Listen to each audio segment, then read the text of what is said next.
അപ്പൊ നിങ്ങൾക്കൊരു സന്തോഷ വാർത്തയായിട്ടാണ് ടീച്ചർ വന്നിരിക്കുന്നത്. കഴിഞ്ഞ ടൂറിന് പോയേ 7Bയും 7Aയും.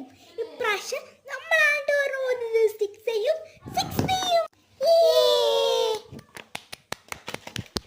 ഓക്കെ, അപ്പൊ അതിന് എല്ലാവരും പേര് തരണം. ഞാനും വരുന്നുണ്ട്. എടി, കഴിഞ്ഞ പ്രാവശ്യത്തെ പോലെ ടീച്ചർ നമ്മളെ പറ്റിക്കുവാണോ? നീ പോകുന്നുണ്ടോ? പിന്നെ നീ എന്തുവായി പറയുന്നത്? ടീച്ചർ നമ്മളെ പറ്റിക്കത്തൊന്നുമില്ല. നീ എന്തുവായി പറയുന്നത്? ടീച്ചറിനെ വെറുതെ കുറ്റം പറയില്ല. ഞാൻ ഓർത്ത് നോക്കേ. കുട്ടികളെ, നമ്മളിന്ന് ടൂറിന് പോവാണ്. നാളെ എല്ലാവരും പേര് തരണം കേട്ടോ. അപ്പം നാളെ എന്നിട്ട് പൈസ കൊണ്ടുവരണം. ടൂറിന് വരാനുള്ളവര് എണീറ്റ് ഇന്ന് കൈ പൊക്കണം. ടീച്ചർ പേര് എഴുതിക്കൊള്ളാവേ.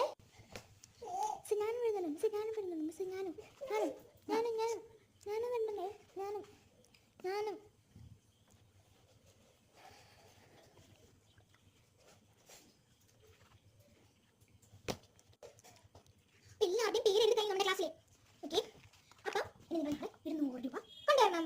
എന്നെ ടീച്ചർ പ്രിൻസിപ്പാൾ റൂമിലോട്ട് പോട്ടെ.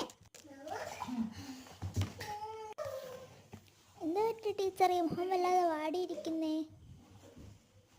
എന്താ, ഏതെങ്കിലും ക്ലാസ്സിലെ പീരീഡ് കട്ടായിപ്പോയോ? ഒന്നും പറയണ്ട മക്കളെ, ടൂർ ട്രിപ്പ് ക്യാൻസൽ. അതെന്ത് പറ്റി? നമ്മുടെ ടൂർ അല്ലായിരുന്നു.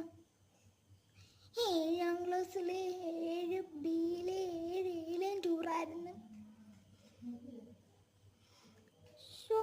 ഇനി അടുത്ത വർഷമാണ് നമ്മുടെ ടൂർ.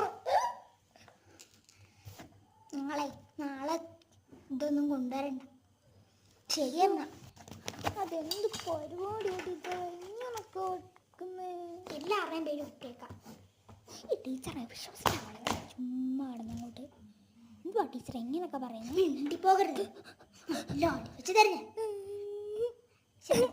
ദേഷ്യം പിടിച്ചിരിക്കുമ്പോഴാണ് സിബ് പോയേ. ടീച്ചറിനെ സിബല്ല കൊണ്ടു പോകുന്നതിന് ഞങ്ങൾ എന്ത് വേണം?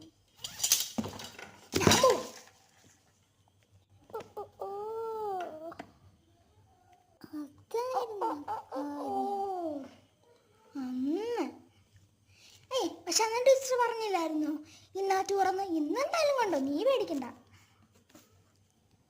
ഇതിന് ടീച്ചർ വരുന്നേ ടൂറിന്റെ കാര്യം പറയാനാന്ന് തോന്നുന്നു.